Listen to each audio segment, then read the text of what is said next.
Hello, I'm Suni Williams. I'm up here on the International Space Station. Now, I want to say where we are. So right now, we're in the Japanese laboratory. It's one laboratory out of many here on the International Space Station. It's actually on the left-hand side. If I was the International Space Station and I was flying through space like this, my left hand would be where the Japanese laboratory is.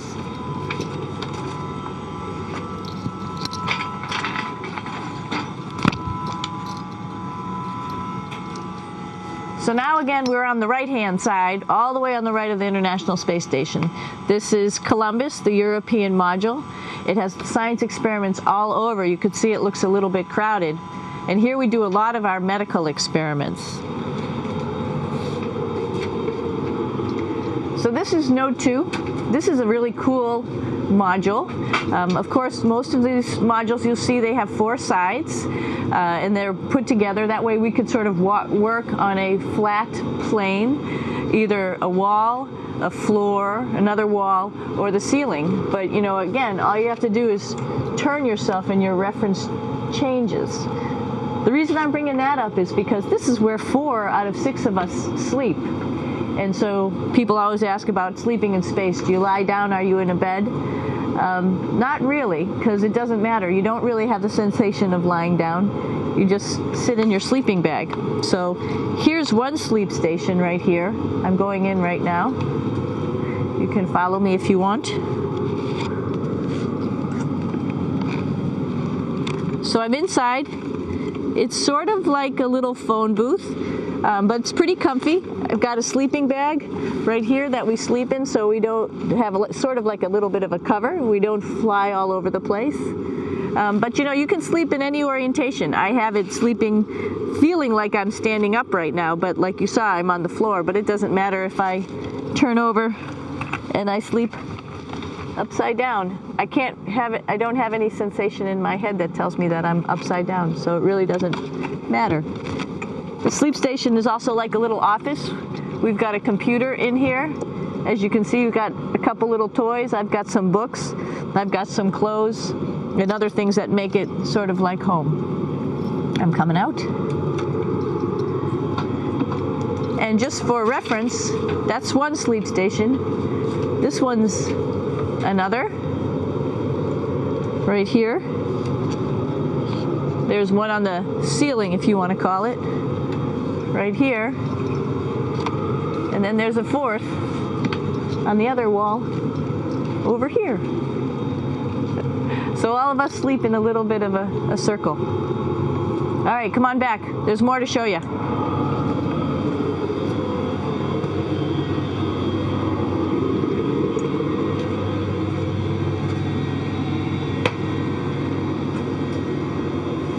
Here we are in the U.S. laboratory. Again, this is a laboratory with science experience on all of the walls here, all sorts of stuff that we do. And one of the things we also do is we exercise. We have some exercise equipment on board the space station. We need to do that because we lose bone density and muscle mass while we're up here, and that's a result of not having to fight against gravity. So how we keep ourselves in shape are with a bike, a treadmill, and a weightlifting machine. This is the bike. You notice the clip pedals.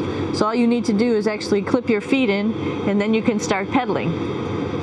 You don't need a seat because you don't sit down. Actually, I haven't sat down for 6 months now, so you don't need any type of seat. Just make sure you're held in with your pedals. You probably see that the bike bounces around a little bit. As I move it, it's not steady and held to the wall firmly. And the reason for that is the space station is pretty big. You saw that there's also solar arrays on the space station. If we start putting any forces into the space station, it's going to make those solar arrays bounce around a little bit. So to prevent that, the machines bounce around a little bit, move around a little bit. And that way we don't put any forces onto the structure of the spacecraft out to the solar arrays. All right, a little farther on. Come on.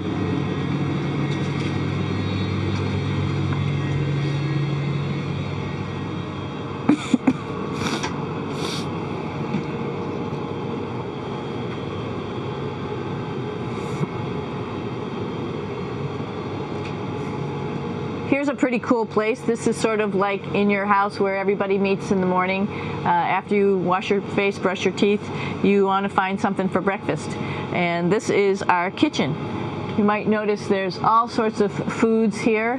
It's like opening the refrigerator. You got all your different stuff that you want to have: drinks, meats, eggs, vegetables, cereals, bread, snacks, and that's a good place. That's where you find all the candy. Side dishes, and then some little power bars just in case. So we have all this type of food. Some of it is dehydrated, and so we have to hydrate it, fill it up with water. Some of it is already made, and then all we have to do is heat it up. So something like this, I'm pulling out barbecued beef brisket. Pretty yummy. Not only is this food made in the US, but we also have food here from Japan. We've got Russian food. As you can see, all these red containers are filled with food that's from Russia. And then we get some of our specialty stuff, some things that we like, some of our favorite stuff that your family can send up. In fact, I like fluffernutters, and so I got sent up some fluff so I could make my fluffernutter with peanut butter. So you have a lot of food up here, no problems.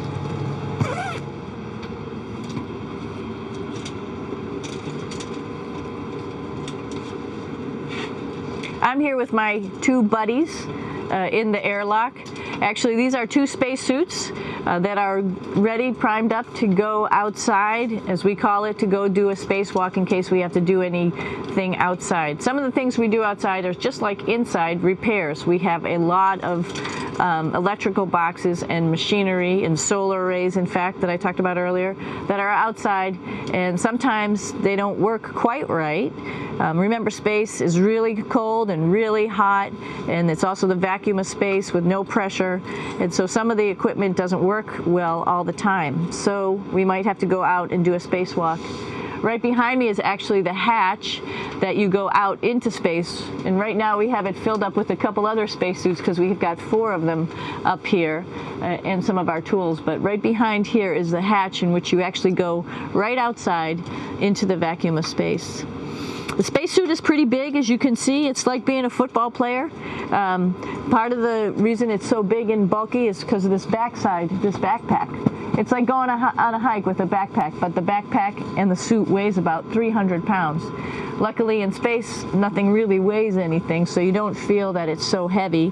But we need to have such a big suit because that guy back there is essentially the heart of the spacecraft. I call this actually a spacecraft. It has all the oxygen for you. It has all the carbon dioxide removal system for you. It also has a heating and cooling system to make sure to regulate our body temperatures while we're outside.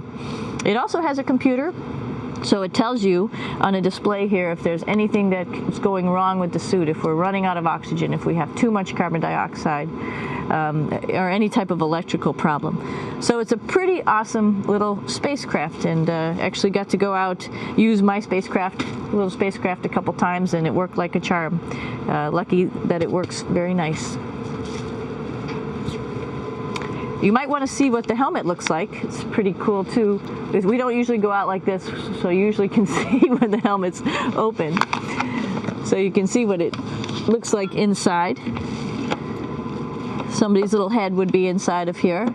So you can see, you can turn your head all the way around while you're inside of there, but the helmet stays still. So that's determines how far you could see. And it's usually pretty sunny out there, so we have to wear our sunglasses, and this is our sunglasses right here, which make you look pretty cool.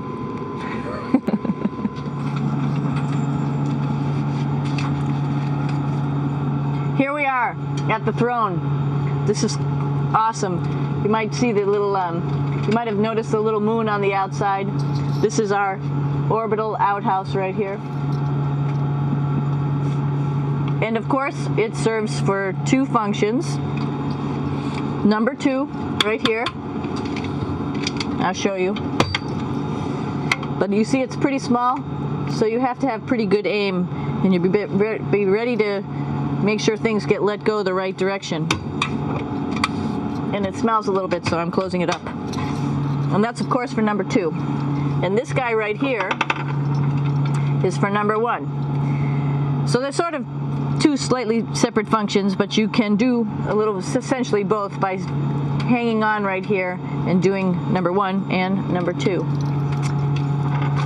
I might add it's color coded so you really don't get it mixed up, which is nice. This is yellows for number 1. And also there's a selection of paper. People always ask about toilet paper. What do you do with toilet paper? What kind of toilet paper do you have? We have gloves just because sometimes it does get messy. We have some Russian wipes, which are a little bit coarse if you like the coarse type of toilet paper. We have some nice tissues, which are nice and soft if you like soft toilet paper. We have Huggies, just for any cleanup. You know, we were all babies once, and this sort of helps. And then if things get really out of control, we have disinfectant wipes, just to make sure we clean up here. Because, you know, just like the water I showed you, the number 1 stuff can sort of go all over the place if you don't aim correctly. And did I mention both of these have a little bit of suction, so they should keep things going in the right direction. But like I said, sometimes things get a little out of control if you are out of control yourself flying around. So we have lots of protective stuff. And of course, you do have your privacy. There's a little door, so other people know that you're in there. Now I'm going to take you to one of the coolest places on the space station.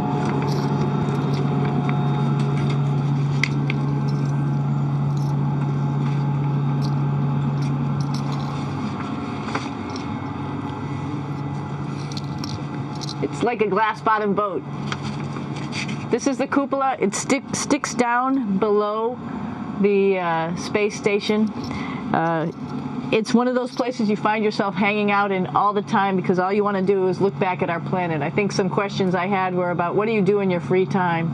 And you can't help but want to just come to the cupola and look outside as much as you can.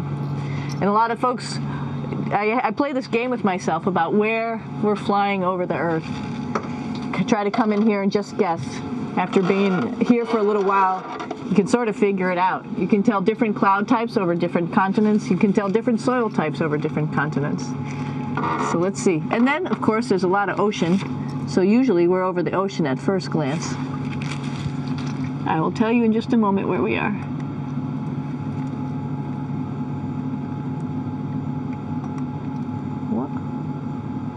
There we go. Oh, right now we are right over Africa. It's a little bit cloudy, as you can tell, but we're right over the continent of Africa. Hey, what's that? I think that's a Soyuz spacecraft. That's the spacecraft that's taken us home to planet Earth today. Oh my gosh. We might have to go take a look at that. That's pretty cool. It's a little bit smaller than the rest of the spacecraft, the space station, so you'll see if we go there, it'll be a little bit more crammed. But we're going, you can look all the way back to the back of the spacecraft, which is where the Russian segment is. And then you could look all the way forward to the front of the spacecraft, where the Japanese laboratory, the European laboratory, and the American laboratory. Hey, one thing I didn't show you, or I talked about but I didn't show you, was the exercise, another piece of exercise device. This is what we call the ARED. And with this, you can lift weights based on vacuum in these cylinders, just like you do at home at a gym. For example, if I wanted to do a squat, I could do it like this. Oops. I should need some weight on this thing. I'm not lifting with anything, so it's too easy.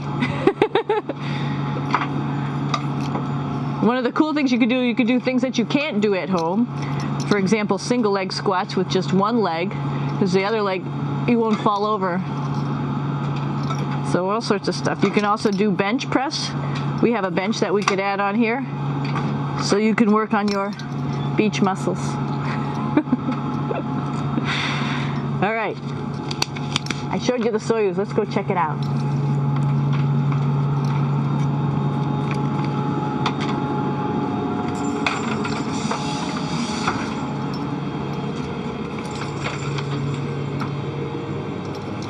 Hey, Aki, what are you doing down there? Crashing things. This is one of the cool things about space, too. It sort of looks like there's a big old hole here, but you don't even think twice about it. You could just jump over the hole, or if you want, you can go jump into the hole. I'm coming down. Woo!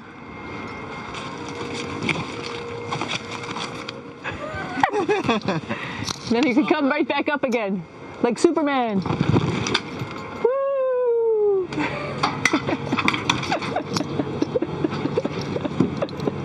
We're lucky we have a really cool big space station that you can fly around in.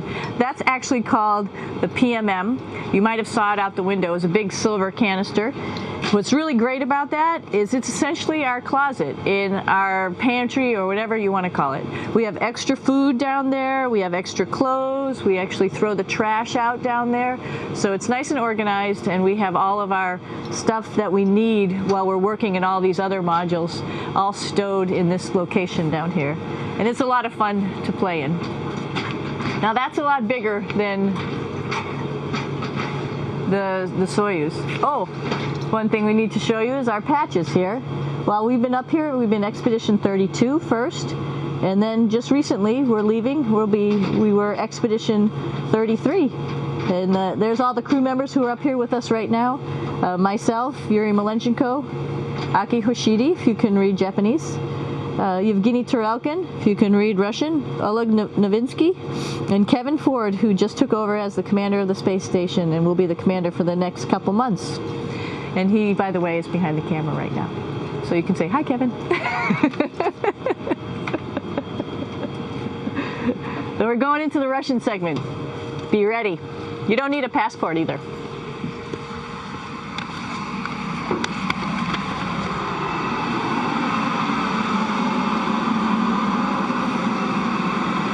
It goes a lot farther back than this. We'll go take a trip and say hello to the boys down there in just a minute. Well, let's do that first, actually, and then we'll go down to the Soyuz at the very end. This is Yevgeny. Hi. Doing a little tour.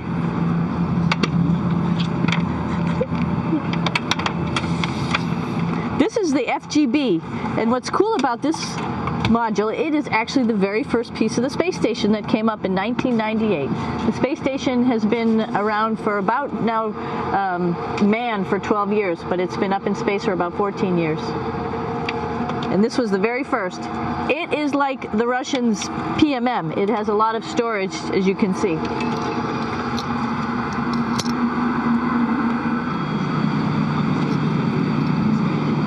So here we are in the heart of the space station, really. This is the service module. This is the central post. In case we had any problems, I know a couple of the questions were about what type of things do you have to worry about. And some of the things we have to worry about in space are fire. If we had a fire, if we had a depressurization, like we were hit by a micrometeorite and it made a hole, or if we had some type of toxic atmosphere. We use ammonia for our radiator, so there is a possibility that ammonia could come into the vehicle, and then it would be bad for all of us. If we have any of those problems, we come right here, which we call the central post. It is the main heart of the space station. It was also the first computers that came up here that ran the space station. And so behind this wall right here are these main computers. So we gather here as a group of 3 or 6 and then figure out how we're going to either fight the fire, patch the hole, or solve the toxic spill.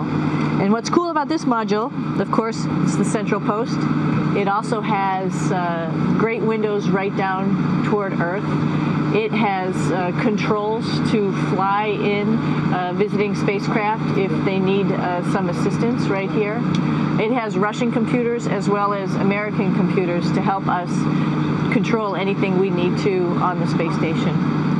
It's a couple of our crewmates back there, Oleg Novinsky on the right and Yuri Malenchenko on the left.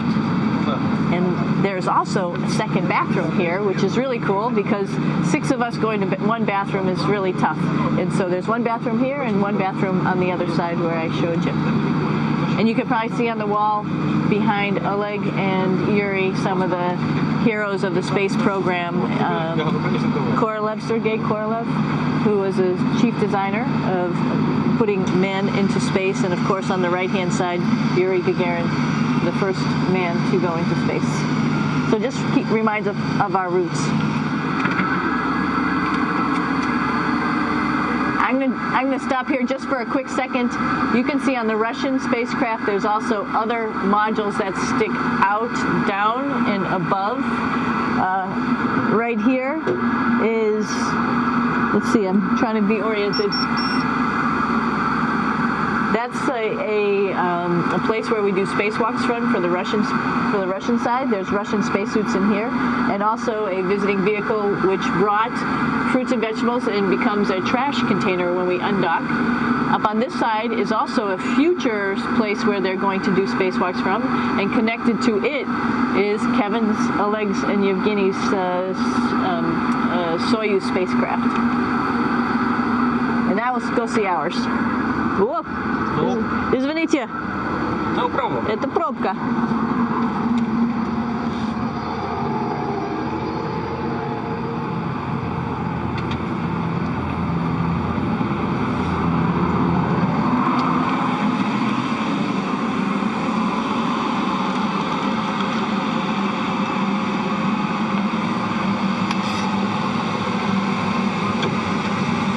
Coming down.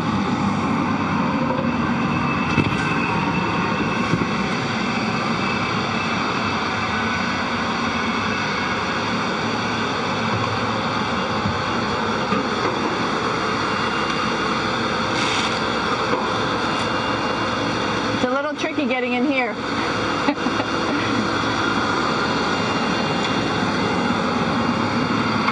This is the docking probe right here, this big thing. This helps us connect to the spacecraft.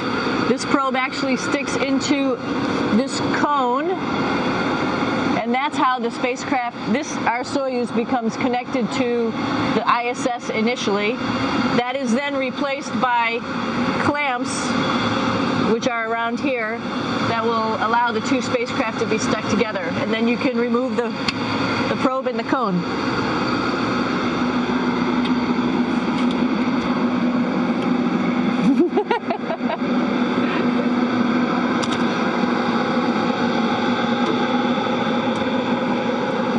You okay?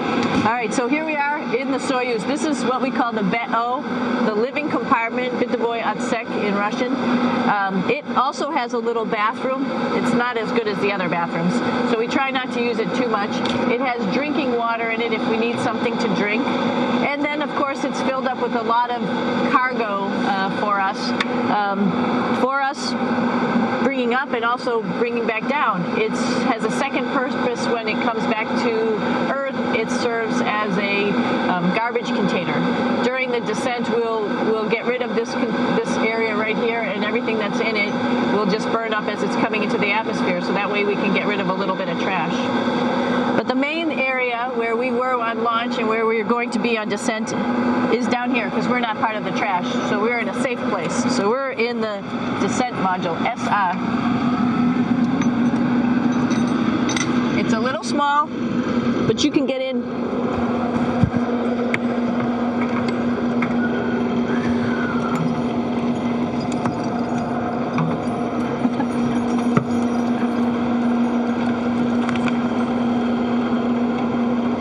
Not sure how well you could see in here.